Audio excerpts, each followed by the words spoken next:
Hey, I'm Creech and this is Creech & Cars. Today we'll be taking a very early look at the Toyota GR Crown that is rumored to be in development over at Toyota's Gazoo Racing division.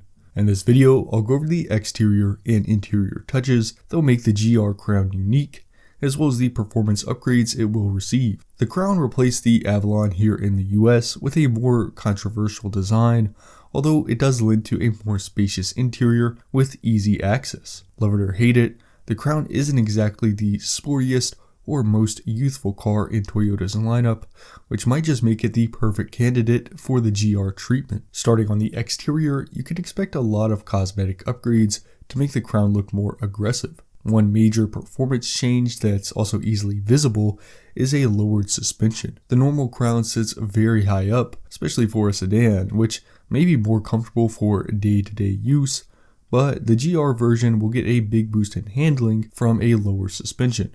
I think the Crown already has a fairly aggressive front end with its sleek LED headlights and larger grille, but the GR version will add some more functionality for the side air curtains and maybe a slightly larger grille. Some beefier side skirts and a front lip accentuate the 21-inch rims that are optional on the normal model. I think the two-tone color scheme looks a little out of place on the lower trim levels of the Crown, but I think it works a lot better on the GR model. In addition to the black hood and trunk lid, you might also see some additional gloss black accents like the mirror caps and door handles. The rear will stay sleek, clean, and simple with a thin LED light bar and maybe a little lip spoiler. On the inside, you can expect the classic GR treatment. The blacked out interior will be peppered with red accents and contrast stitching, and of course GR logos. The bucket seats will be trimmed in black leather with Alcantara inserts and upgraded with more aggressive bolstering.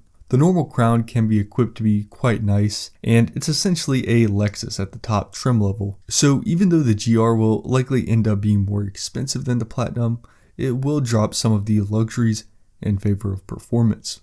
In this sense, you could think about it like a cheaper LS F Sport. The panoramic sunroof will likely not be an option. Instead, a solid roof and Alcantara headliner will be used to save weight. There will still be plenty of nice everyday features like heated and cooled seats, a wireless charging pad, and the 11-speaker JBL sound system.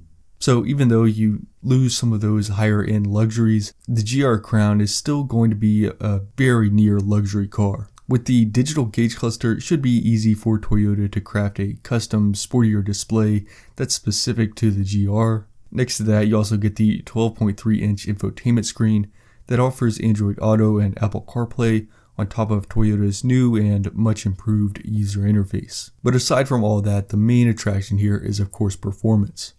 The Crown already has decent performance, and that's one of the main reasons it's Car and Driver's top-ranked full-size sedan. One area where it lags is handling due to the rear suspension that is also tuned for a more comfortable and floaty ride feel. The lower GR suspension not only adds to the sportier appearance, but it lowers the center of gravity, improving the handling, and it will be firmed up on top of that so that it will provide more steering feedback. The Platinum level Crown comes with Toyota's iForce Max hybrid system, and it's surprisingly powerful and quick. The turbocharged 2.4-liter four-cylinder combines with a rear-mounted electric motor to produce 340 horsepower. This setup allows the Crown Platinum to do 0 to 60 in 5.1 seconds. As for the GR model, Toyota has a couple of options here, but no matter what, I think you can expect Toyota to target around 400 horsepower and try to get the 0 to 60 time down to around 4.6 or 4.7 seconds. I would love to see this accomplished by dropping in the V6 iForce Max setup from the Tundra into the Crown's package, and I think there's enough room there to do that. That setup produces 437 horsepower and 583 pound-feet of torque. Another option though is to add more electric motors to boost the total horsepower and give the Crown much more instant torque. This will be the first hybrid GR model, that is if it beats the Prius GR into production, and I think with a little more power and more importantly the sportier ride and better handling, the GR Crown could be a really fun car to drive, while also being very easy to live with. One downside as far as the powertrain goes is going to be the transmission. You certainly shouldn't expect a manual option like with the GR Corolla, but it would be really nice to see a traditional automatic for the GR Crown instead of the CVT found in the standard model. I honestly just doubt this would happen, although Toyota will be able to maybe adjust the shift points of the CVT so that it feels sportier at the cost of gas mileage, of course. And while CVTs certainly have a bad rap, I do think Toyota maybe has the best CVT on the market, so maybe not a positive, but it could be worse, I suppose.